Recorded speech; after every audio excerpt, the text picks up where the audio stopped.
बिस्मिल्लाहिर्रहमानिर्रहीम, अस्सलाम वालेकुम। आप देख रहे हैं मुझे मेरे यूट्यूब चैनल पर और मैं मुज़म्मिल अवान हूँ। अर्ज़ किया है कि मैं नील कराइयाँ नील का मेरा तन मन नीलो नील मैनू कुर्सी दी सूली चाड़िया ते इक ना सुनी दलील अज मुनसफ हो जा हाफजा मैं कीता फैज़ वकील।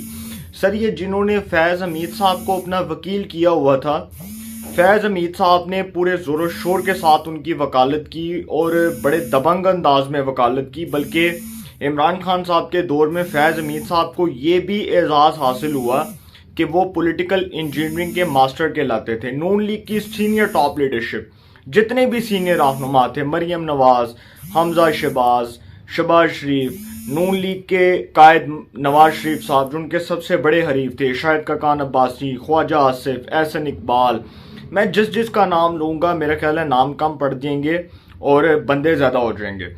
तो फैज़ हमीद साहब जो हैं जी वो नून लीग के बदतरीन सियासी हरीफों में शुमार किए जाते थे, क्योंकि ये कहा जाता है कि जी जब कोई फ़ौज में होता है, जब कोई सरकारी मुलाजम होता है तो वो सियासत नहीं कर सकता, वो 2 साल तक सियासत में हिस्सा नहीं ले सकता।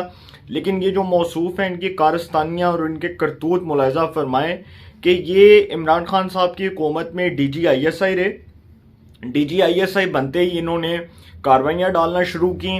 बकौल जस्टिस शौकत अजीज सदीकी, इस्लामाबाद हाई कोर्ट के जज, जिन्होंने ये बात की, खुद बरमला इस बात का इतराफ़ किया कि फैज़ हमीद ने मुझे कहा था कि अगर मरियम को, नवाज शरीफ को सज़ाएं ना दिलवाई गई तो हमारी 2 साल की मेहनत इन्वेस्टमेंट ज़ाया हो जाएगी। सर 2 साल की मेहनत और इन्वेस्टमेंट ज़ाया हो जाएगी।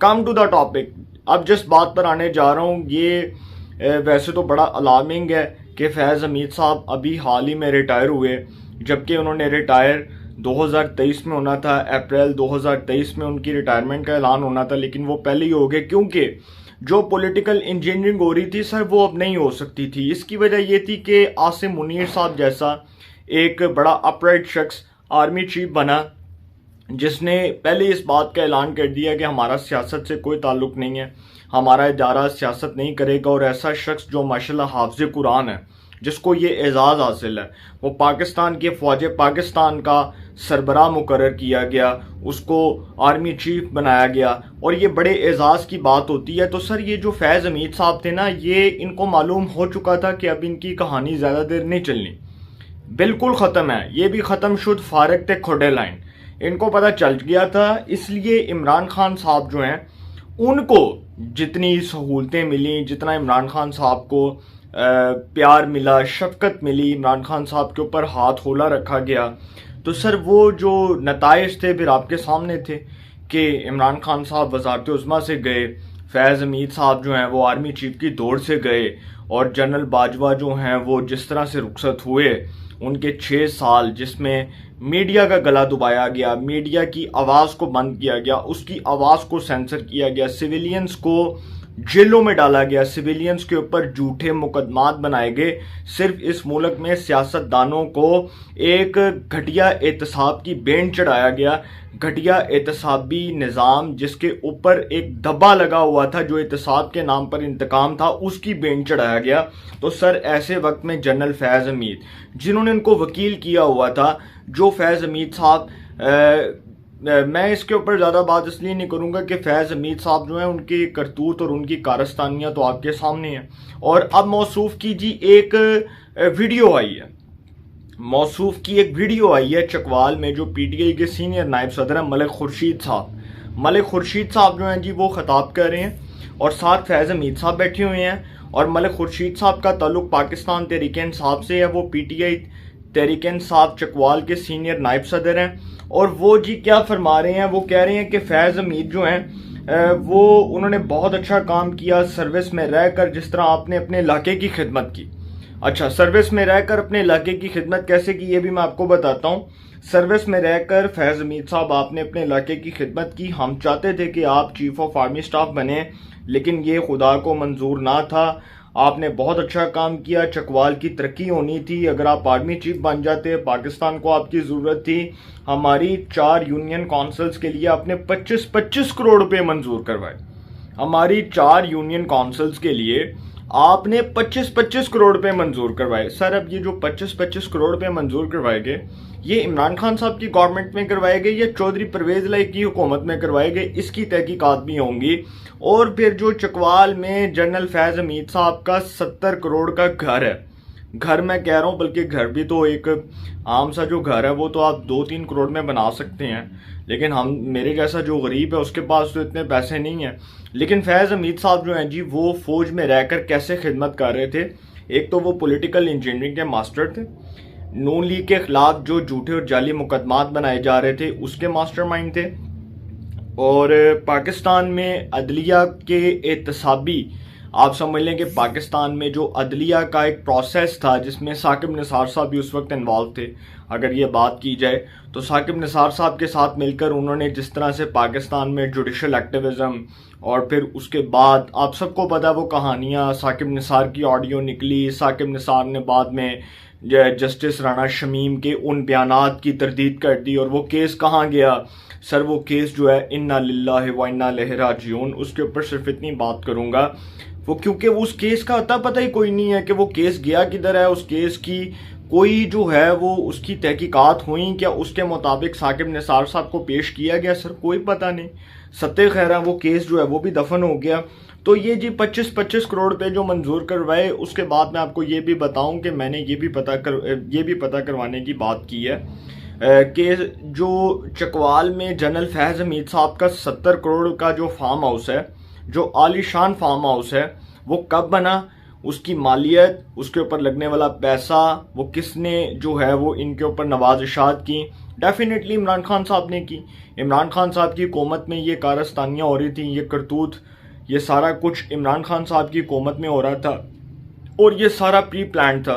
क्योंकि इमरान खान साहब हुकूमत में आए, जनरल आसिम मुनीर साहब DGISI थे, उन्होंने, आपको पता है कि बुशरा बीबी जो करप्शन की मास्टरमाइंड है, जो मलिक रियाज साहब के साथ अभी वो कहानियां खुलनी है कि मलिक रियाज से वो जो हीरो का हार लिया था, जिसकी मालियत इस वक्त पाकिस्तान के अंदर करोड़ों रुपए है, अगर उसकी तहकीकात करवा ली जाए नैब की जानिब से, कौमी एहतसाब ब्यूरो की तरफ से, तो सर ये सारा कुछ एक्सपोज हो जाएगा। FIA कर ले, एंटी करप्शन कर ले, कोई भी सर तहकीकात कर ले, पाकिस्तान की जितने भी एहतसाब के इदारे हैं कोई भी तहकीकात कर ले, तो सर इमरान खान साहब की करप्शन दुगनी निकलेगी, दुगनी से भी दुगनी निकलेगी। ये भी मैं आपको बता दूं, और ये भी बता दूं कि जनरल फैज हमीद साहब जो हैं जी, उनके भाई का ताल्लुक PTI से है, ये 2 साल तक तो सियासत में नहीं आ सकते। अब ये जो चौधरी खुर्शीद साहब हैं, ये नदीम मलिक साहब के प्रोग्राम में आए, senior anchor person Nadeem Malik उनके प्रोग्राम में गुफ्तगू कर रहे थे, और उन्होंने कहा कि मैंने जनरल फैज हमीद को सियासत में आने की दावत दी। इसका मतलब कि आपने आईने पाकिस्तान को अपने पांव तले रोन दिया। कॉन्स्टिट्यूशन ऑफ पाकिस्तान, आइन, पाकिस्तान का आइन ये कहता है कि कोई भी सरकारी मुलाजिम रिटायर होने के 2 साल तक, रिटायर होने के बाद 2 साल तक वो किसी सियासी सरगर्मी में हिस्सा नहीं ले सकता, वो कोई पॉलिटिकल इन्वॉल्वमेंट, कोई सियासी सरगर्मी में हिस्सा नहीं ले सकता, वो किसी भी सियासी जमात का हिस्सा नहीं बन सकता, वो सियासत नहीं कर सकता, वो पॉलिटिक्स नहीं कर सकता, वो कोई सियासी बयान नहीं दे सकता, वो किसी सियासी कॉर्नर मीटिंग में नहीं जा सकता। लेकिन सर ये मौसूफ बैठे हुए थे, ए मौसूफ जड़े ने बैठे हुए सन, और जिनके अब ये करतूत खुल रहे हैं कौम के सामने, और पता चल रहा है कि जिन्होंने फैज़ हमीद साहब से अपनी वकालत करवाई है, सर उन्होंने, फैज़ हमीद साहब ने बड़ी इन्वेस्टमेंट की है उनके ऊपर। और ये भी पता चल रहा है कि फैज़ हमीद साहब जो 25-25 करोड़ रुपए की जो ग्रांटें मंजूर करवाई चकवाल के लिए, जो 4 यूनियन काउंसिल्स के लिए करवाई, उसके बदले में फैज़ हमीद साहब को भी 70 करोड़ रुपए का आलीशान फार्म हाउस मिला चकवाल में। और सर ये सियासत में आएंगे तो फिर आपको पता है कि फिर अंजाम क्या होगा। क्योंकि मेरी कुछ सीनियर लोगों से बात हुई तो उन्होंने बताया कि फ़ौज एक बड़ा डिसिप्लिन का इदारा है, एक मुनज़्ज़म इदारा है, अपने अंदर वो जो है वो डिसिप्लिन कायम रखना चाहते हैं। और जनरल आसिम मुनीर साहब जब से आए हैं तो तब से तो फ़ौज ने ये फैसला किया है कि हम पॉलिटिकल नहीं होंगे, हम सियासी नहीं होंगे, हम गैर सियासी रहेंगे। तो सर अब जनरल फैज़ हमीद साहब जो कोशिशें कर रहे हैं, हाथ पाँव मार रहे हैं, और डेफिनेटली अब तो ये सारी कौम को पता चल गया कि वो जो PTI के लोगों के साथ बैठे हैं, मरियम नवाज के इस बयान को तकवीत मिल गई है। मरियम नवाज का ये बयान 100% सच्चा साबित हो चुका है, उसके ऊपर मोहरे तस्दीक लग चुकी है कि जनरल फैज़ हमीद साहब जो हैं वो PTI के मास्टरमाइंड थे, PTI के साथ थे, पीटीआई के जो है वो क्लोज थे। पीटीआई के कहने पर नून लीग की टॉप लीडरशिप को मुकदमात का, जेलों का सामना करना पड़ा, घटिया एहतसाबी निज़ाम का सामना करना पड़ा। सर मैं सिर्फ आखिर में ये बात करूँगा कि हमारी मोअज़्ज़ज़ अदलिया, सुप्रीम कोर्ट ऑफ पाकिस्तान, जिस पर इस कौम को एतबार है, जिस पर इस कौम को एतमाद है, हमारी सुप्रीम कोर्ट ऑफ पाकिस्तान अब इस हवाले से तहकीकात करवाए। और मैं हुकूमत के लोगों से जब मेरी मुलाकात होगी तो उनसे भी कहूँगा कि इसके ऊपर एक आला सतह का जुडिशल कमीशन बनना चाहिए और हुकूमत को चाहिए कि ये जो जनरल फैज़ हमीद साहब ने सारा कुछ किया है इसके ऊपर तहकीकात करवाएं। और ये जो है ये कोर्ट के अंदर इसके ऊपर फुल कोर्ट बेंच बनना चाहिए सुप्रीम कोर्ट ऑफ पाकिस्तान में। पता चलना चाहिए कि एक इदारे के अंदर रहने वाला शख्स जो DGISI के ओहदे पर तैनात था, कैसे उसने इदारे को और अपने ओहदे को दागदार किया, कैसे उसने अपने इदारे के ऊपर जो है वो दबा लगवाया। ये चीज़ें सर सामने आ रही हैं, ये आपके सामने आ रही हैं। वो जो 2017 में तहरीक लब्बैक को जिन्होंने निकलवाया वो भी सबको पता है। जनरल बाजवा जो हैं उनका क्या रोल था, वो सारी चीज़ें जो हैं वो सबके सामने हैं। और वो फिर उसके बाद फैज़ाबाद धरना केस की रिपोर्ट, काजी फ़ायज़ ईसा साहब ने किन चीज़ों के बारे में इंकशाफात किए, उस तफसीली फैसले के अंदर सुप्रीम कोर्ट ऑफ पाकिस्तान के मुस्तकबिल के चीफ जस्टिस काजी फ़ायज़ ईसा साहब ने जो फैसला तहरीर किया, उस फैसले के अंदर उन्होंने किन लोगों का जिक्र किया, किन लोगों के नाम थे उसमें, वो कौन से लोग इन्वॉल्व थे। सर अगर आज वो फैज़ाबाद धरना केस की रिपोर्ट खुल जाए तो डेफिनेटली फैज़ हमीद साहब कहीं नहीं जा सकते, वो कहीं नहीं जा सकते। सर ये चीज़ें खुल रही हैं, एक्सपोज हो रही हैं, टाइम के साथ साथ एक्सपोज हो रही हैं और पता चल रहा है कि इसमें कौन कौन से किरदार इन्वॉल्व थे। नून लीग के साथ जो हुआ, उनकी टॉप लीडरशिप के साथ जो हुआ, इदारे के साथ जो हुआ, मुल्क के जो है वो आइन के साथ जो खिलवाड़ किया गया, हमारे इंसाफ के निज़ाम के साथ जो खिलवाड़ किया गया, पॉलिटिकल इंजीनियरिंग के मास्टर फैज़ हमीद साहब पीटीआई के साथ बैठे और एक ही जो है वो वीडियो में बेनकाब हो गए, पूरी कौम को उनकी हकीकत पता चल गई। और मरियम नवाज का ये बयान 100%, मरियम नवाज साहिबा का ये बयान 100% दुरुस्त साबित हो गया कि फैज़ हमीद साहब जो है वो पीटीआई के बंदे थे। अब तो सर ये बात खुल गई है, 2 साल बाद उसी सियासत चाहो, 3 साल बाद और 4 साल बाद सब कुछ सामने आ गया। और अब इदारे ने भी ये फैसला किया कि फैज़ हमीद साहब अब जो मर्जी कर लें। ये जो पीछे से वो जो बनता था ना, पाशा प्लान, ज़हीरुल इस्लाम प्लान, लंदन प्लान, और फिर वो इमरान खान को, ताहिरुल कादरी, वो सारा वो जो बैठे थे लंदन में सर जोड़ के, और उसमें हमारे कुछ मुमताज़ साफ़ी भी मौजूद थे, उनके भी नाम नहीं लेने, वो मुझे पता वो कौन थे।